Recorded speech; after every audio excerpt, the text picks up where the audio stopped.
tuko kwa ICU. I can assure you we are in economic ICU. Umeshika? Yes. I was in government. If I was the president today, I would be saying we owe nobody any money. All right? And whoever owes those monies, waendelea ku owe them, but the Kenyan sovereign does not owe. I want to repeat something I've been saying for a very long time. And I think it's important. Every Kenyan understands this very clearly. We are tired of this pain. We are tired of the oppressive taxation and debt that we are enduring. It is clear that the finance bill, which is trying to raise our tax revenue from what we anticipate to be collected this year from 1.9 trillion to 2.9 trillion, is an unachievable target. There's nowhere in the history of this nation that we were able to raise 1 trillion more in collections than the previous year. We have never done so, and it's not going to be achieved today. Anybody that is attempting to pass this bill is passing a target that is fake. Thus, it is a fake bill. And a fake bill cannot be sustained. It can only be oppressive. Oppressive. The reasoning for this target is only one thing. The government is unable to meet its debt obligations. This coming financial year, the government is supposed to pay 1.7 trillion in tax, in debt repayments. That is at current exchange rate, 1.7 trillion.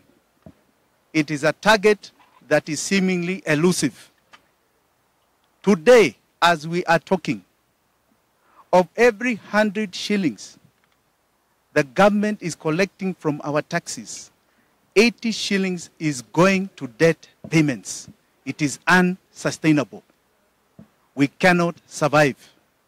Ghana rescheduled at 70. Sri Lanka collapsed at 90. Lebanon at 80%, 80 shillings to 100 going to debt like we are.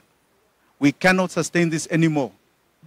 We must ask ourselves what this is about, because this money is no longer coming back to Wanjigi and Mura. It is not. It is going out. Now, we have three choices. Three choices and three choices alone. Not the raising of tax. It will not work. We have three choices. One, we reschedule the tax. We reschedule the debt. That is the number one option. And I can tell you it is a very difficult one, because you have three pockets of debt. The second option is to say we can't pay. We can't pay. We default on this debt. And even that has consequences. But it is also a solution. Nobody should see it like it is the end of the world. It is not. Ghana defaulted in December when they had reached 70% of their revenue, 70 shillings of 100 going to debt. They defaulted in December, and they went through something called debt distress exchange, which in its own way had ramifications on every single sovereign. People had to take a haircut on their savings, on the money they had in their accounts, 30%. Banks had to change bonds to the extent of 30%. You cut off. Then you have the third option. We have investigated this debt. And over the last 10 years, debt has been taken in this country without our approval through Parliament. Our debt is anchored in the appropriations bill development, and Parliament only passed debt of 2 trillion shillings over the last 10 years. Only 2. So we did our hesabu, 2 trillion. There was a carryover of Kibaki, 4.3 trillion. And then we looked at appropriations recurrent, which shows our debt payments. We have paid from our taxes 5.6 trillion in debt payments. So as far as the laws of Kenya are concerned, Kenyans are owed 1.3 trillion shillings. We owe nobody anything. We owe nobody anything according to our laws. And that is what we are saying is the option we should be taking so that this pain is removed from us and removed from us totally. This is where we are. Santeni sana. Going forward, do you think Parliament has the powers to maybe cancel out those other debts that were already approved by Parliament? Absolutely. You see, Parliament only approved 2 trillion. So they should be asking themselves, what is this debt ceiling they're raising? What is these debt repayments? They should look at the recurrent appropriations and ask, what are these debts that are being paid when we are owed money? They can do it during this budget process instead of raising our taxes. Deal with the debt, we all have money back in our pockets, and you will not raise taxes. What can Wanjigi do right now? Well, Wanjigi must petition the MP. That is the first thing. That is the first thing. The other Wanjigi must go and demonstrate that they are the sovereign. We must go and make sure that Parliament has heard our voice loud and clear, that we are determined to make sure that this burden is not passed on to us for generations to come. Our time to say no has now come. Hii deni hatutalipa, hatuna deni. We want our money back, 1.3 trillion. Okay? That is where we are. Then there's the other option, which I'm very glad to see Senator Umtata has done. He has gone to court to say we are owed money. We are not going to pay. So there are very many options available to all of us. We can all go to court. Umtata has gone to court. Many people can go to court. It's not only one person. But that is the option. I want to just make sure that I'm making sure Kenyans are aware of their current state, and we must say no more to the rise of taxation and no more to debt payments. We have a credit, it must come back.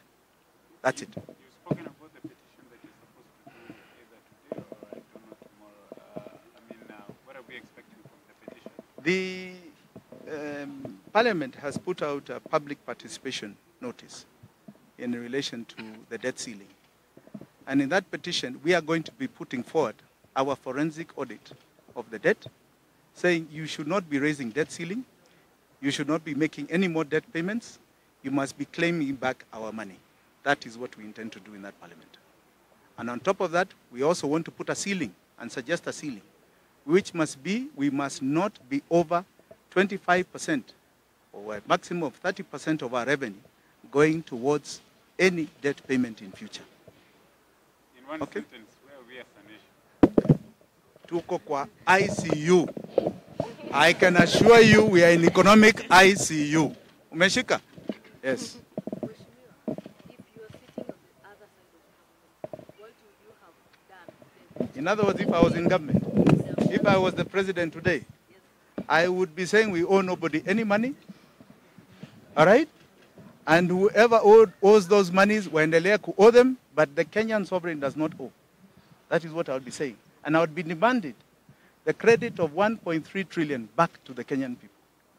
That is how harsh I would be. And there may be people who may shake us kidogo, but eventually the sovereign will win. Yes. And perhaps, lastly, Mheshimiwa, we have 15% for content creators. I don't Now, let me also add that what it means is very serious. It means you can actually give tax breaks. It means you can give mwananchi back money. You don't have to raise VAT. You don't have to have content creation taxes. We actually can give you cushions as a country because the government will not need to borrow, right? It has money. It will not need to borrow to meet their needs. So it can give back to mwananchi so they can produce. You will see the prices of nearly every single commodity in this country coming down because everybody will go back to production. That is what I would be doing, and aggressively so. This year, imagine if we took back 1.7 trillion that is owed, that we are not paying it. The following year, it's 1.8 trillion. Can you imagine if we are not owing it? That comes back to our pockets. That is the biggest expenditure of our taxes. We can't take it anymore. Do you have trust in the Kenya Kwanza regime to turn around the situation? You see, this is why I'm talking now. Their policy, I've been quiet. Their policy document is to solve this problem by asking more taxes. I think they are very wrong. They will not achieve it, even if they pass it. So I'm sorry. If this is their plan, pole sana. It will fail. And you know, we are going to be right back where I'm saying. They will default on this debt, and the consequences to each and every one of us, because it will be a forced default, will be beyond your imagination. Okay? Asanteni sana. And Mheshimiwa, maybe lastly, because we've seen people try to demonstrate about the high cost of living and any other things, but the government doesn't want to see the demonstrations. But I've told you what the problem is. Yes. They cannot pay for that expenditure. And they are running out of answers to this solution. You know, there's no regime, let me be very clear, that sits back and says, I want to cause pain on people. They have a problem.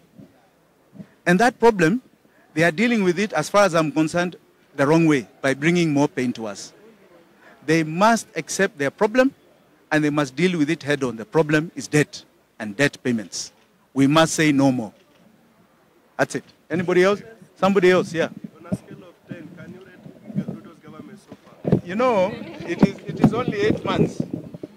I just want to talk about the current economic state. And as far as the economy is concerned, it's unfortunate they don't have the answer. Okay? They don't have the answer, unfortunately. Asanteni sana. Thank you. God bless you.